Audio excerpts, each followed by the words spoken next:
Well, and here's my response to the lesson 11 video reflection and analysis. For the first video prompt question, it asks, why do relationship conflicts, as opposed to task or process conflicts, potentially lead to the most dysfunctional and harmful outcomes? So first of all, let me divide each type of conflict in the workplace, which would be task conflict, which is just a conflict regarding specifics about a project, such as the uh, direction, content, or goal as defined in our textbook. Relationship conflicts, which are the ones I'm going to be focusing on in this question, which are the clash in personalities between two or more individuals, according to our textbook. And then process conflict, which is the clash in viewpoints in relation to how to carry out work. So very similar to the task conflict in regards that they both have to deal with a project, but tasks are about different section. Tasking process are about different sections of the project. So back to the question. It asks, why is relationship conflicts the most harmful in a company, or the most harmful type of conflict? So let me explain first of all why it's not. For it's not both task conflicts and process conflicts are usually conflicts that lead to improving a project or an assignment, so to say, which usually lead to improvement and are usually started due to either confusion, misunderstandings, or generally seeking improvement or seeking perfection, so to speak, for a specific project. These conflicts are healthy, so to speak, since they don't promote violence, they don't promote negativity. They are simply confusion or discussions seeking to improve or enlighten things, so to speak. Relationship conflicts, on the other hand, are what I like to call a little bit more personal. They are between two individuals, and they usually refer to each other's personal lives or persons. And although these type of conflicts could be useful if all the parties are willing to communicate in an effective, respectful, and educated and overall professional manner, it usually doesn't happen this way, and it tends to lead to violence, hostility, fear, among others. And usually these types of emotions, not only do they not lead to any type of positive progress in the workplace, but it also spreads and it can harm other co-workers unintentionally, which is why I believe that the relationship conflict is the most, or I believe that's why it is defined as the most destructive and harmful mode of conflict type to organizations. The second question asks us to compare the five conflict management strategies mentioned in the textbook and explain which one would be used by a conflict uh, between two unequal parties to uh, directly quote the question. And which do I believe will be most likely to occur in a conflict between two equal parties? So let's start with the unequal parties. Actually, let's start by defining each uh, conflict management strategy, would be competition. Uh, which would, as defined by the book, would be an attempt to gain victory through force, skill, or domination. Collaboration, which would be a joint effort by all parties to find a solution beneficial to everyone. Compromise, which would be a situation in which each party concedes to something of value. Accommodation, which is an attempt to adjust one's views to play down differences between parties. And avoidance, an attempt to suppress a conflict and pretend it does not exist. So, back to the question. which would I believe, which type of conflict management strategy would I believe would be most likely to be used between two unequal parties? I believe it would be obviously it depends on the management style of the people we're analyzing in the situation, but I believe it would be either avoidance or accommodation. Accommodation being the most healthy one, so it tries to play down differences and pretend like they're both both parties are on equal footing, which they might not be, but it might benefit for the sake of managing the conflict. It might benefit to pretend there's not really a difference in power, so to speak. And avoidance would simply be to suppress the would be uh, from the manager, for example, to suppress the issue that an employee has, which although might not be healthy, some maybe the manager is trying to handle other issues first before attending to the employee itself. Uh, there could also be collaboration, but I believe that would be a little bit less likely. Uh, Now back to the question, the second part of the question. And ask which do I believe would be most likely to occur in a conflict between two equal parties? Well, once again, this would depend on the type of conflict. Actually, this one is a little bit different because the other one would depend on the type of management strategy. This one would depend on the type of conflict at hand. Competition would be between maybe two workers trying to reach a promotion. They might compete to impress their higher ups and eventually request, say, said improvement, so to speak. Uh, there could also be collaboration depending on maybe they're working on on a group project, yeah, or a presentation or something like that. There could also be compromise. Both parties offer something or concede something of value, as the book states, and therefore it generates trust in between both parties. Uh, for reasons which I have stated already, I do not believe avoidance and accommodation would work, as these would require different types of, so to speak, power positions. Okay. The third question asks to continue on the five conflict management strategies and specifically focus on avoidance. The question asks to consider a time that I managed conflict through avoidance. What did I avoid by putting off and waiting to deal with the conflict? Did avoidance make the situation better? Why or why not? What happens? What types of conflict situations are best addressed through avoidance? Explain your answer. So,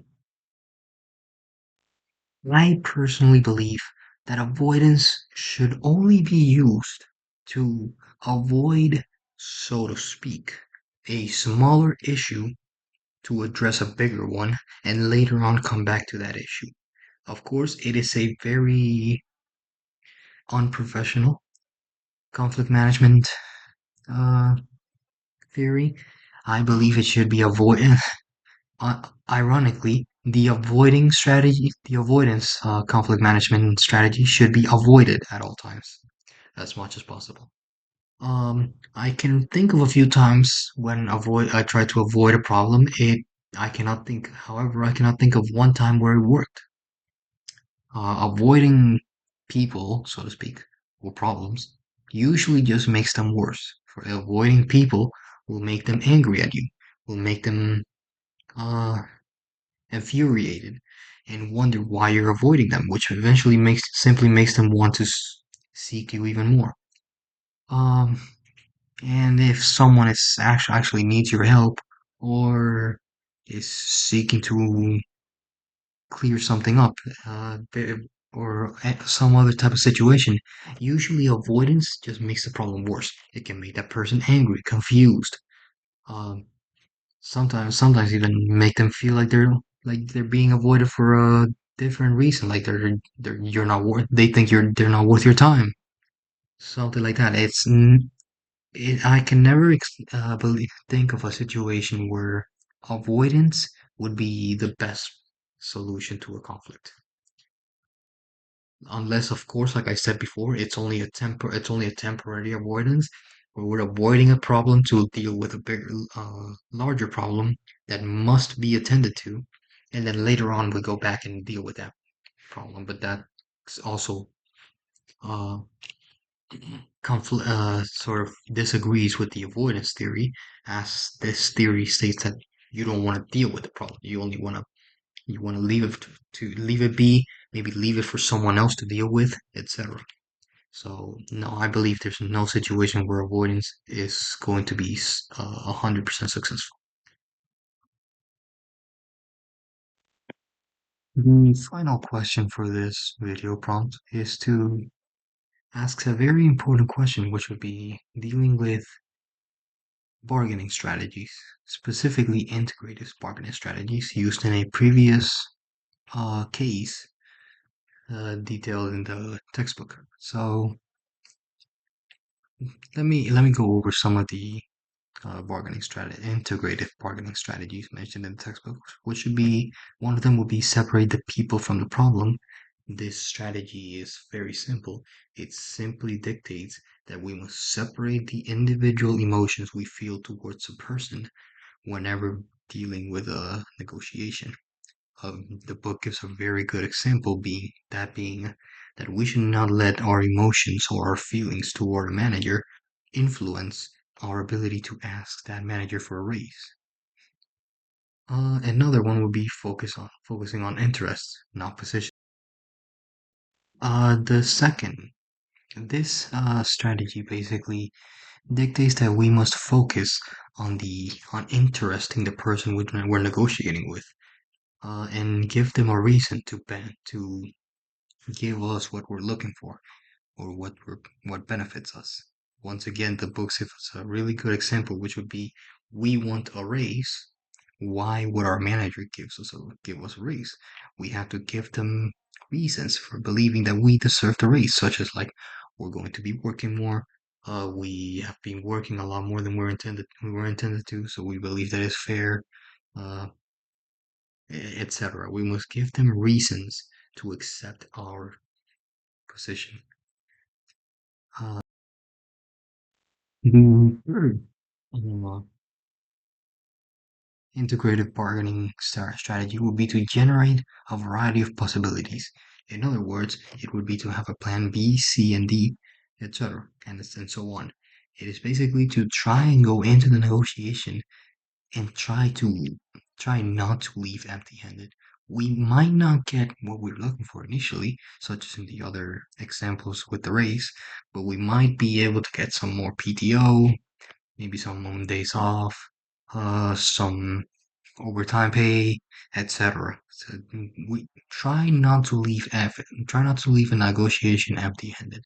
Try to gain something from it. And for the last integrated bargaining strategy, it would be to insist on some fair stand. This final integrated bargaining strategy basically mentions that we must try and focus on some fair standard or some fair information or some fair grounds to request our negotiations. And although it is not required, it definitely could benefit and could help a lot in the negotiations. It could give a point and could provide more reasons for the manager, in our example, to give us the raise. Now back to the question. The question asks to examine um the previous case on the section prior to the one with the uh bargaining strategies, all right, in which it's a case discussing the uh payment the fair salary of an MLB player.